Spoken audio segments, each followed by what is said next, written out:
नमस्कार दोस्तों, स्वागत है आप सभी का एक बार फिर से नीति भंडार में। दोस्तों, 8 फरवरी जया एकादशी 2025 के दिन चुपचाप गाय को खिला दे एक छोटी सी चीज, एक महीने के अंदर धनवान बन जाओगे। आज हम आपको ऐसी दुर्लभ जानकारी बताने जा रहे हैं। साल 2025 में पढ़ने वाली जया एकादशी बहुत ही महत्वपूर्ण और शक्तिशाली एकादशी है। जया एकादशी का व्रत महिलाएं अपने परिवार की कुशलता के लिए रखती है। अगर आप जया एकादशी के दिन अगर आप पूजा पाठ करने के साथ साथ अगर आप गाय माता से जुड़ा ये उपाय कर लेते हो तो यकीनन आप पर भगवान विष्णु और धन की देवी मां लक्ष्मी की असीम कृपा होगी और आप धनवान बन जाओगे। जया एकादशी के दिन चुपचाप गाय को खिला दे। ये एक छोटी सी चीज धनवान भी अरबती होंगे। सभी संकट और कष्ट से होगी मुक्ति। मृत्युदंड, पितृदोष तुरंत होगा दूर। पूरे साल आपके भरे रहेंगे अन्य धन के भंडार। यूं कहें कि आपकी पीढ़ी दर पीढ़ी करेंगी रुपयों पैसों पर राज। सभी दुख दर्द संकट कष्ट दूर हो जाएंगे और सभी सुख आपके कदमों में आ जाएंगे। यदि आप ये एक छोटी और खास चीज चुपचाप गाय को खिला देते हैं तो तत्काल गरीबी आपके जीवन से खत्म हो जाएगी। योग से राजा बन जाता है और 3 करोड़ देवी देवताओं का आशीर्वाद प्राप्त हो जाता है। व्यक्ति के घर में कभी भी अन्य धन वस्त्र की कमी नहीं होती। अन्य धन के भंडार व्यक्ति के घर में भरे रहते हैं। जया एकादशी के दिन गाय का ये उपाय करने से व्यक्ति के जीवन से तत्काल गरीबी खत्म हो जाती है। तो दोस्तों, कौन कौन से वे गाय माता से जुड़े खास और महत्वपूर्ण उपाय हैं जिन्हें यदि जया एकादशी के दिन कर लेते हैं? तो दोस्तों, गाय का उपाय बताने से पहले मैं थोड़ा जया एकादशी पूजा के बारे में जान लेते हैं कि जया एकादशी कब है और इस महीने में किस तारीख को पड़ रही है, 7 या 8 फरवरी। दोस्तों, जया एकादशी के दिन आपको पवित्र नदी में स्नान करना है। भक्तों, जिस दिन का इंतजार दुनिया भर के हर हिंदू भाई को रहता है वो दिन अब आ गया है। दोस्तों, आपकी जानकारी के लिए बता दें, हिंदू धर्म में बहुत सी एकादशी आती है, पर इस नववर्ष 2025 में पढ़ने वाली एकादशी में सर्वश्रेष्ठ एकादशी जया एकादशी बहुत ही धूमधाम से मनाई जाती है। इसमें सबसे पहले श्री हरि विष्णु तथा धन की देवी मां लक्ष्मी और उसी के साथ साथ पीपल का वृक्ष। अगर पीपल का वृक्ष उपस्थित ना हो तो तुलसी के पौधे की ओर उनकी विधि विधान से पूजा की जाती है। गाय माता की पूजा की जाती है, लेकिन इनमें सबसे ज्यादा महत्व जया एकादशी का माना जाता है। शास्त्रों में, वेद पुराणों में साफ साफ लिखा हुआ है, माघ महीने की एकादशी में जया एकादशी श्री हरि विष्णु धन की देवी मां लक्ष्मी उनके साथ साथ कुबेर देवता जी का आशीर्वाद प्राप्त करने का सबसे सुनहरा दिन होता है। इस दिन भगवान विष्णु तथा धन की देवी मां लक्ष्मी बहुत ही ज्यादा प्रसन्न मुद्रा में होते हैं और अपने दोनों हाथों से अपने भक्तों पर कृपा बरसाते हैं। एक तरफ भक्तों मान्यता है, जया एकादशी के दिन जो चंद्रमा होता है वो अन्य दिनों के मुकाबले सबसे ज्यादा प्रकाशमान होता है। जया एकादशी के दिन श्री हरि विष्णु उनके साथ साथ धन की देवी मां लक्ष्मी जी की पूजा की जाती है और सूर्य देवता को अर्घ्य दिया जाता है। महिलाएं जया एकादशी का व्रत रखती है और पीपल वृक्ष के परिक्रमा देते हुए पूजा को सफल करती है। भगवान विष्णु मां लक्ष्मी जी को भोग लगाती है और अपना व्रत संपूर्ण कर लेती है। इससे भगवान विष्णु तथा मां लक्ष्मी प्रसन्न हो जाती है और महिलाओं को परिवार की कुशलता के लिए आशीर्वाद देते हैं। दोस्तों, अब हम जानेंगे गाय से जुड़े उपाय, जिसके बारे में हम आपको आज के वीडियो में बताने जा रहे हैं। तो मान लीजिए, भगवान विष्णु का आशीर्वाद आपको भी मिलेगा और कई देवी देवताओं का आशीर्वाद आपको मिलेगा और आपके जीवन के सभी कष्ट आपसे हमेशा के लिए दूर हो जाएंगे। दोस्तों, वीडियो में आगे बढ़ने से पहले इस वीडियो को पूरी श्रद्धा और विश्वास के साथ लाइक करें और कमेंट बॉक्स में लिखें जय श्री हरि लिखें और इस वीडियो को ज्यादा से ज्यादा लोगों तक शेयर करें ताकि लोगों का भला हो सके। भागवत गीता में लिखा है कि अगर आप लोगों का भला करते हैं तो देवी देवताओं की कृपा हमेशा आपके ऊपर बनी रहेगी। तो दोस्तों, अगर आप काफी समय से नौकरी की तैयारी कर रहे हैं और नौकरी नहीं मिल रही है तो समझ लीजिए कि आपके अंदर कोई कमी है जिसकी वजह से आप अपने लक्ष्य को हासिल नहीं कर पा रहे हैं। अगर आप वहां तक नहीं पहुंच पा रहे हैं तो आपको बस कहीं से भी 8 बेसन के लड्डू खरीदने हैं और घर पर 8 रोटियां बनाकर हर रोटी पर एक लड्डू रखकर ये 8 रोटियां किसी भी गाय को दे देनी है। आपको उन्हें अपने हाथों से खिलाना है। दोस्तों, यकीन मानिए, अगर आप ये कदम उठाते हैं तो भगवान विष्णु की कृपा से इस जया एकादशी के बाद आपको नौकरी जरूर मिल जाएगी। आपको अपनी मनचाही नौकरी मिलेगी और आपको अपनी मेहनत का फल जरूर मिलेगा, क्योंकि यहाँ पर आपको 33 करोड़ देवी देवताओं के साथ भगवान भोलेनाथ का भी आशीर्वाद मिलने वाला है।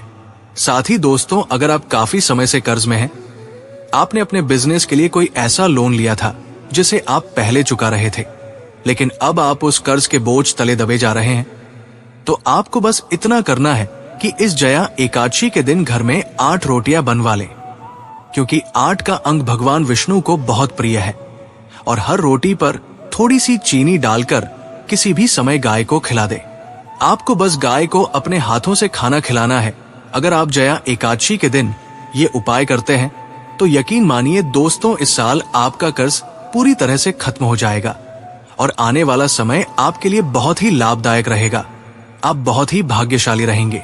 दोस्तों, अगर आप चाहते हैं कि इस जया एकादशी के बाद आपके भाग्य में आपके 9 ग्रह आपका साथ दें, आप जो भी काम करें उसमें आपको सफलता मिले, तो आपको बस इतना करना है कि अपने घर पर 8 रोटी बनवा लेनी है और सभी 8 रोटियों पर हल्दी और गुड़ लगाकर किसी भी गाय को खिलाना है। आपको उसे अपने हाथों से खिलाना है। अगर आप इस जया एकादशी के दिन ये उपाय करते हैं तो ना सिर्फ आपका भाग्य मजबूत होगा, बल्कि आपके 9 ग्रह भी आपका साथ देने लगेंगे। साथ ही 33 करोड़ देवी देवता, भगवान भोलेनाथ और भगवान विष्णु जी आपके आशीर्वाद से भविष्य में आपको सफल होने से कोई नहीं रोक पाएगा। साथ ही दोस्तों, अगर आप काफी समय से बीमार हैं, आपकी बीमारी ठीक नहीं हो रही है, आप अपना इलाज करा कर थक चुके हैं, लेकिन आपको कोई लाभ नहीं हो रहा है, अगर आप ऐसा करने में असमर्थ हैं, तो आपको बस इतना करना है कि इस जया एकादशी के दिन 8 केले लेकर आएं और इन्हें आप 1 गाय या फिर 2 गायों को भी खिला सकते हैं। अगर आप सिर्फ इस उपाय को अपनाते हैं तो यकीन मानिए आपको अपनी बीमारी से जरूर राहत मिलेगी। जया एकादशी के बाद आप बिल्कुल स्वस्थ हो जाएंगे। दोस्तों, अगर आप रोजाना इस दूध का सेवन करते हैं, आपके घर में अगर लड़ाई झगड़ा होता है, अगर आपके घर के लोग एक दूसरे को देखना भी पसंद नहीं करते हैं, तो समझ लीजिए कि आपके घर में कोई नकारात्मक ऊर्जा मौजूद है। आपको थोड़ी सी हल्दी लेनी है और उसे अपने हाथों से किसी भी गाय को खिलाना है। यदि आप ऐसा करते हैं तो 33 करोड़ देवी देवताओं के आशीर्वाद से आपका घर सकारात्मक ऊर्जा से भर जाएगा, जिससे आपके घर में बरकत आएगी, आपके घर में खुशहाली आएगी। दोस्तों, सनातन परंपरा में गाय, गंगा और गायत्री का बहुत बड़ा धार्मिक महत्व है। ऐसा माना जाता है कि गाय के शरीर में 33 करोड़ देवी देवताओं का वास होता है। जो व्यक्ति गाय की पूजा करता है उस पर इन सभी देवी देवताओं का आशीर्वाद होता है। गौ सेवा से न केवल इस जीवन में मदद मिलती है, बल्कि दूसरे जीवन में भी मदद मिलती है। इतना ही नहीं, पिछले पापों का भी अंत होता है। गाय से प्राप्त पंचगव्य का प्रयोग अवश्य करें, क्योंकि इसके बिना कोई भी पूजा, पाठ या हवन सफल नहीं होता है। दोस्तों, गाय का आशीर्वाद पाने के लिए सप्ताह में 1 बार या महीने में 1 बार अपने परिवार के साथ गौशाला जाने और वहां गायों को हरा चारा खिलाने का नियम बनाएं। इससे आपको शुभ फल मिलेंगे और साथ ही गाय की सेवा और पूजा करने से 9 ग्रह शांत होते हैं और उनसे संबंधित दोष ठीक होते हैं। गर्मियों में गाय को पानी पिलाएं और सर्दियों में गाय को गुड़ खिलाएं। ध्यान रखें कि गर्मियों में गाय को गुड़ न खिलाएं। कई देवी देवताओं की पूजा की जाती है। गाय से जुड़े कई शुभ और अशुभ चिन्ह हैं जो माता अपने शरीर पर धारण करती है। अगर गाय दूध दुहते समय लड़खड़ा जाए और सारा दूध गिर जाए तो ये अपशकुन होता है। अगर कोई गाय को दूध पिलाते समय ठोकर लग जाए और सारा दूध गिर जाए तो ये अपशकुन होता है। यात्रा पर जा रहे हैं और गाय अपने बछड़े को दूध पिला रही हो तो इसे अपशकुन माना जाता है। यदि सामने दूध पिलाती गाय दिख जाए तो निश्चित ही आप जिस यात्रा के लिए निकले हैं वो सफल होगी और जिस उद्देश्य से निकले हैं वो अवश्य पूरा होगा। यात्रा पर जाते समय बाईं ओर गाय की आवाज सुनाई दे और रात्रि में गाय का दहाड़ना भी शुभ माना जाता है। दोस्तों, और साथ ही भूल से भी गाय के साथ दुर्व्यवहार न करें, अन्यथा ये घोर पाप माना जाता है और आपको जीवन भर सजा भुगतनी पड़ेगी। समस्याएं बनी रहती हैं। जी हाँ दोस्तों, गाय को राष्ट्रीय पशु बनाने और उसे मौलिक अधिकार देने की बात हो रही है तो सवाल ये उठता है कि गाय संस्कृति का अहम हिस्सा है, फिर कैसे लोग आज भी गाय के साथ बुरा व्यवहार करते हैं। गाय को बेवजह भटकने के लिए छोड़ दिया जाता है, उनका पेट भरा रहता है, लोग उन्हें खाना नहीं देते हैं। जब तक गाय दूध देती रहती है तब तक उसका पालन पोषण किया जाता है और जैसे ही वो दूध देना बंद कर देती है लोग उसे सड़कों और गलियों में भटकने के लिए उसके हाल पर छोड़ देते हैं। ऐसी स्थिति में कोई भी प्राणी बच नहीं सकता। कोई इसे लाठियों से पीटता है, कोई इस पर पानी डालता है, कभी इसे वाहनों की टक्कर लग जाती है, कभी ये बेचारी गाय बीमारी के कारण मर जाती है।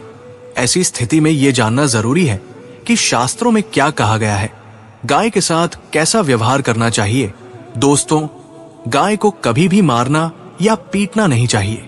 शास्त्रों में गाय को माता का दर्जा दिया गया है। गाय को मारने वाला उतना ही पाप का भागी माना जाता है जितना कि माता को मारने या पीटने वाला। उसे वर्षों तक नरक में कष्ट भोगना पड़ता है। अगले जन्म में पशु के रूप में जन्म मिलता है। एक कथा है कि गौतम मुनि ने गलती से गाय को डंडा मार दिया जिससे गाय की मृत्यु हो गई और इस पाप से मुक्ति पाने के लिए उन्हें कई वर्षों तक तपस्या करनी पड़ी। दोस्तों, वही जो लोग पानी पीती गाय को मारते हैं वे घोर पाप के दोषी होते हैं और नरक में कष्ट भोगते हैं, ऐसा पुराणों में कहा गया है। वही जो लोग गाय को पीने का पानी नहीं देते हैं और जिन्हें चार किया जाता है वे सौभाग्यशाली होते हैं। ऐसे लोग घोर पापों से मुक्त होकर स्वर्ग जाते हैं और बहुत धनवान परिवार में जन्म लेकर सुख भोगते हैं। और साथ ही आराम करती हुई गाय को कभी भी परेशान और जगाना नहीं चाहिए। ऐसा कहा जाता है कि गाय जिस स्थान पर बैठती है वहां से नकारात्मक ऊर्जा समाप्त हो जाती है। जो लोग नियमित रूप से गाय के बैठने के स्थान को साफ रखते हैं उन्हें अपने जन्म में जाने अनजाने में किए गए पापों से मुक्ति मिलती है और गोलोक में स्थान मिलता है, ऐसा शास्त्रों में बताया गया है। यह भी कहा जाता है कि गाय का दूध उसके बछड़े के लिए होता है। मनुष्य को बछड़े से बचा हुआ दूध ही ग्रहण करना चाहिए, लेकिन कुछ लोग गाय से एक बार दूध लेने के बाद बचा हुआ दूध बछड़े के लिए निकाल देते हैं। ऐसा करना अपराध माना जाता है, इसे पाप माना जाता है। दूध लेने वाला और उसका सेवन करने वाला दोनों ही पाप के भागी बनते हैं। शास्त्रों में कहा गया है कि गाय या बैल की पीठ पर नहीं बैठना चाहिए। उनकी पीठ पर बैठना महापाप है। ऐसे लोगों को नरक की यातनाएं भोगनी पड़ती हैं। भगवान के अंश रूप में नंदी ही एकमात्र ऐसा गोवंश है जिस पर स्वयं महादेव और महादेवी विश्राम करते हैं, क्योंकि स्वयं नंदी ने महादेव का वाहन बनना स्वेच्छा से स्वीकार किया था। शास्त्रों में गाय के दान को बहुत महत्व दिया गया है, लेकिन कभी भी बूढ़ी और बीमार गाय का दान नहीं करना चाहिए। कठोपनिषद में एक ऋषि की कथा है जिसमें ऋषि के पिता ने बूढ़ी गाय दान करने पर आपत्ति जताई थी। जो लोग दूध देने वाली गाय को उसके बछड़े सहित दान करते हैं उन्हें महान पुण्य की प्राप्ति होती है और उन्हें स्वर्ग में स्थान मिलता है, और जिस घर में गाय होती है वहां सभी पाप स्वतः ही समाप्त हो जाते हैं। इसके साथ ही आपको बता दें कि आपको गाय के लिए रोटी भी बनानी चाहिए। रोज ताजी रोटी बनानी चाहिए। अगर आपने गाय के लिए रोटी बनाई है तो कोशिश करें कि वो रोटी तुरंत गाय को दे दें। अगर आप उस रोटी को रखकर अगले दिन गाय को देते हैं तो वो रोटी बासी मानी जाती है और बासी रोटी भूल से भी गाय को नहीं खिलानी चाहिए। तो दोस्तों, अगर आप भी भगवान विष्णु की कृपा पाना चाहते हैं तो जया एकादशी के दिन ये उपाय जरूर करें। आपकी सभी मनोकामनाएं पूरी होंगी और भगवान विष्णु का आशीर्वाद आपको मिलेगा।